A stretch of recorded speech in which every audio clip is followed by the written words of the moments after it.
So I woke up this morning, excited to make this content.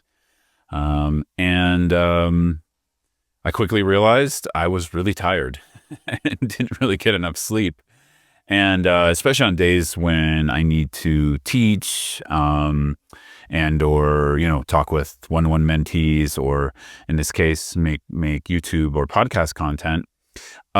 There's a little part of me that is like, damn, you know. I really want to be alert. I want to be awake. I want to be, somewhat relaxed in my body to be able to be fresh when I have to share some ideas, especially in front of a camera with no one behind it. Well, you're behind it, but I mean, at the moment, no one's behind it. But either way, I decided to question whether, I decided to question what was a reality about that and what was a belief. And what I noticed took me back to a phrase I had heard just on a recent podcast that really resonated with me. And I thought it was a very dharmic phrase, which was, I'm paraphrasing here, but basically the phrase was, it's not so much that we hold beliefs, but more that beliefs hold us, right? And initially it's not so catchy, but when you really think about it, it's actually quite powerful. And what I noticed, this morning when I was challenging this belief that, I'm not going to be fresh enough, I'm not going to be, quote unquote, clear enough, whatever.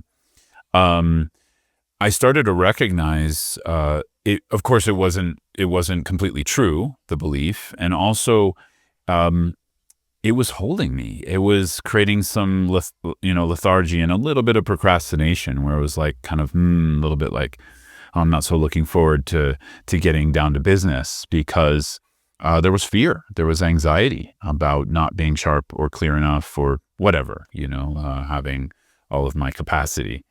And so what I decided to do was kind of, first of all, notice where that hook was, instead of of course, notice I was holding that belief, but also notice that I was the one suffering from it. It was holding me, right? It was hooking me into a certain way of being.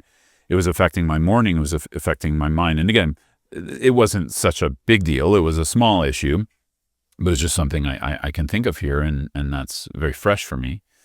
But there was something that shifted, I noticed, when I did that, because it wasn't so much working with the belief. It was more working with the hold, working with the hook that had on me, right?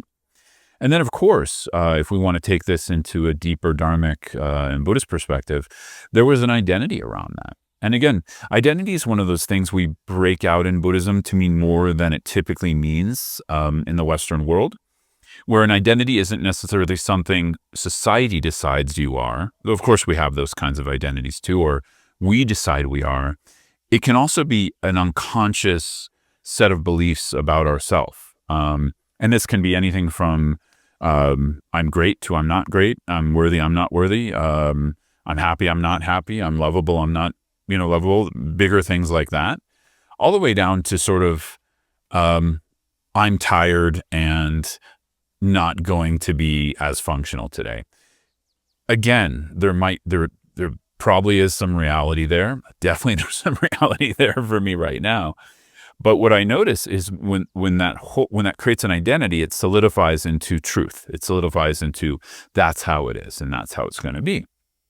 Where I think when we start to question that, it can open up a whole process of living with more openness, of living with less solidity, of letting the identity be more fluid, right?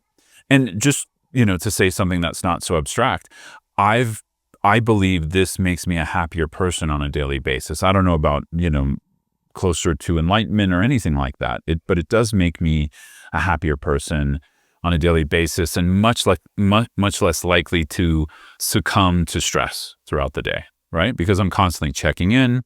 I'm noticing, okay, what kinds of beliefs are holding me right now? I might ask the question, can I release that? Or if I can't release it, can I be with it? Can I allow some space for this? And that might just be being tired all day, and that's what it is, right? So of course, as we go more, I just wanted to present some practical things first, but of course, as we go into the deeper end, this also relates to the Buddhist teachings on shunyata, right? Because when we're relating to shunyata, it's not so much about, or we translate that as emptiness. We're not talking about nothingness. We're also not talking about some abstract philosophy we're going to find in our meditation. It's more relating to the simplicity and fluidity of just things being what they are, right? Without the resistance, without the solidification of identities and beliefs and perspectives and concepts and ideas around things, just letting things be, not resisting, not rejecting, also not identifying and becoming. And of course, that's easier said than done. But I did want to relate it to that, because sometimes in these very small shifts where we just we inquire, we ask an open question, it can change things. It can create that shift where we're not as stuck. And I do think this can lead us to more understanding and experience of the profundity of shunyata, or emptiness, not in its full sense necessarily, but it can bring us there if we're merging that with our understanding of it, if we're studying it at the same time, if we're doing specific like Vipassana practices or something, insight meditations to evoke or recognize that fluidity of emptiness. Just doing these small exercises throughout our day can really help. It just really helps to not only make it more practical, more down to earth, less like we're seeking something, but I do believe will bring us closer to the actual truth of how things are, right? So again, this isn't going to be a big teaching on shunyata. I have some other content on that if you take a look around.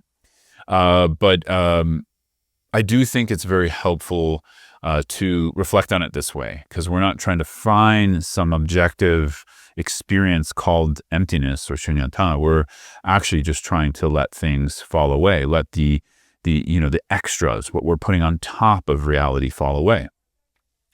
And for me, that can often be an unconscious belief that's solidifying slowly into an identity, right? So I think I'll leave it there. Just keep it short. Just some food for thought. As always, I really appreciate your feedback and thoughts. So if you're watching this on YouTube, please comment. If you are listening on a podcast platform, you can always reach out at my website, scottdusa.com. I do have a newsletter there. You can sign up for that, where I share my best content regularly, and also, share some opportunities to work with me and things like that. So that's about it. Thanks so much.